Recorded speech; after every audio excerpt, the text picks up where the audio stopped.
I've always loved the urban life of London, especially living in a small, cozy apartment near the city center. The constant hustle and bustle, the sounds and lights of the city made me feel alive and connected to the world around me. One Saturday afternoon, I decided to meet my friend Lucas at our favorite pub. We wanted to watch a football match, as we often did, to cheer and forget the week's worries. We were engrossed in the game and our conversations when Lucas received a message from his girlfriend, Bianca. She wanted to know if she could join us with a friend. Of course, we said yes. About half an hour later, Bianca arrived with a woman who immediately caught my attention. Let's call her Anna. She was incredibly beautiful, with a smile that lit up the room. I felt an instant connection with her. Bianca and Lucas, it seemed, had planned a sort of blind date for us. The evening flew by as we talked and laughed. Anna and I exchanged phone numbers before saying goodbye.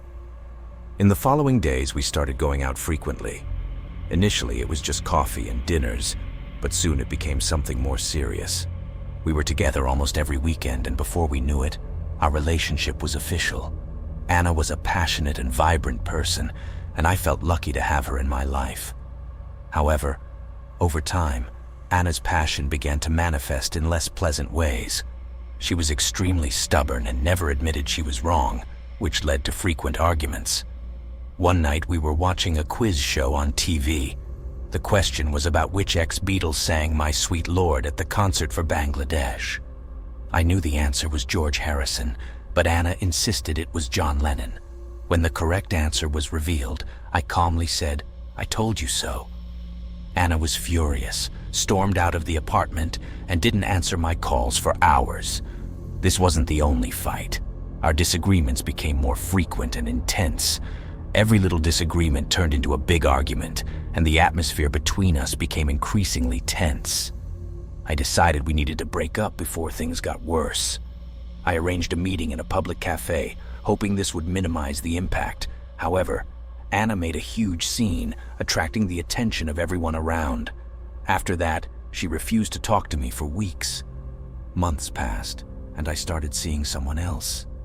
Everything seemed to be returning to normal, until one night when something strange happened. I had just returned from a date, was tired, and went to bed. I woke up in the middle of the night with a feeling that I wasn't alone. My room was dark, but I could sense a presence. When my eyes adjusted, I saw a figure sitting at the edge of my bed. It was Anna. My heart raced. At first, I was paralyzed with fear. Anna was there, in my room, in the middle of the night. I said, "Anna, what are you doing here?" She just murmured, "I'm sorry," before getting up and leaving the apartment. I stayed awake for the rest of the night, trying to understand what had happened. The next morning, I contacted Bianca and asked her to speak with Anna, warning that if she came to see me again, I would call the police. Bianca agreed, though she was confused about how Anna had gotten in. Upon investigating, I remembered that during our relationship, I had given Anna the spare key to my apartment. When we broke up, she returned the key, but what if she had made a copy? The thought sent chills down my spine. I decided to change all the locks and increase the apartment's security. Even so, the feeling of vulnerability didn't go away. Every noise at night made me jump. Anna had become a constant shadow in my life, a persistent reminder of fear and insecurity. As the months went by, I managed to move to another apartment, far from any reminders of Anna.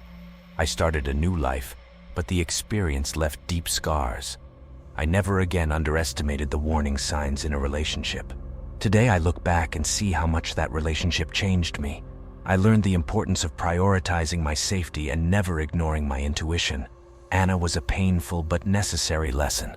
If someone is reading my story and finds themselves in a similar situation, my advice is, don't ignore the warning signs. Protect yourself and know that you deserve a relationship based on respect and safety.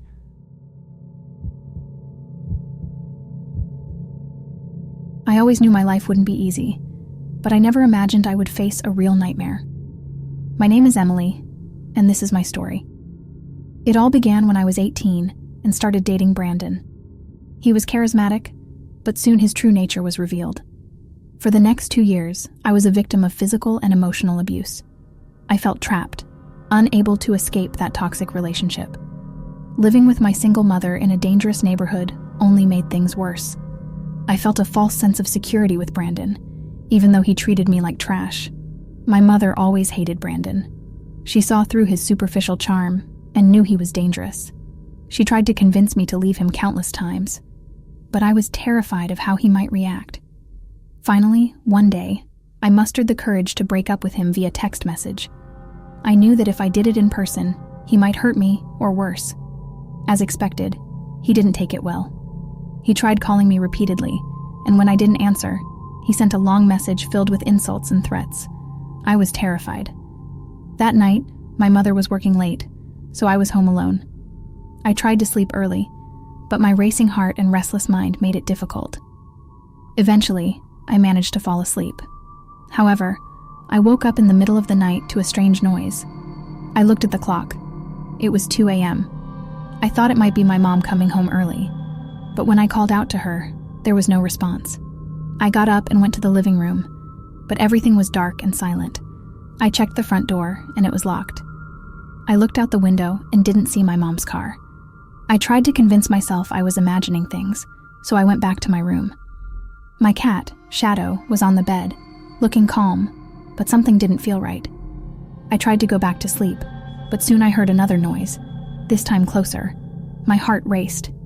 I remembered that Brandon knew where we kept the spare key in the garden. What if he had let himself in? I grabbed my phone and called my mom, explaining the situation. She tried to calm me down, saying it could just be the house settling. But something inside me knew it wasn't that. I hung up and went to pet Shadow to calm myself. That's when I realized he wasn't breathing. His eyes were open but lifeless. My heart broke, and a wave of panic hit me. I knew Brandon was in the house, and that he had killed my beloved Shadow to punish me. I locked my bedroom door and called 911, whispering that my ex-boyfriend had broken into my house and killed my cat. The dispatcher instructed me to hide in the closet and wait until the police arrived. I stayed there, trembling, every sound making me jump with fear. Finally, I heard the police sirens. The police arrived and entered the house.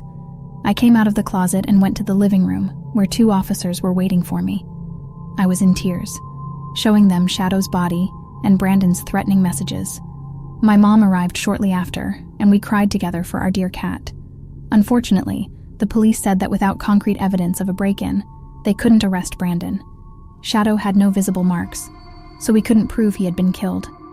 The next day, my mom changed all the locks in the house, although the spare key was still in the garden. We knew Brandon could have used it and then put it back. I blocked his number and all his social media. The evidence pointed to him, but justice seemed far away. We decided to file for a restraining order against Brandon. The judge granted a temporary order until the court date. When I finally saw Brandon in court, his hateful glare sent chills down my spine. Thankfully, the judge decided to keep the restraining order in place, and that was the last time I saw Brandon.